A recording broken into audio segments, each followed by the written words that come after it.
Yan, hello guys. Magandang tanghali.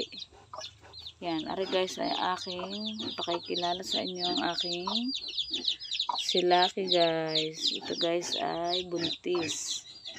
Yan, pa 113 na po niya ngayong araw na ito. Yan. Halhal siya guys dahil mainit ang panahon guys. Yan. Ito guys ay unang panganganak niya lang guys. Yan, sana guys siya ay makaraos sa kanyang pag-anak. Siyempre, papanalangin din natin guys na sana marami siyang anak. Yan guys nga pala guys ay aking isa ko guys na baboy na inahin guys. Yan po ay may lahi guys na native. Ika nga dito sa amin ay mestizo.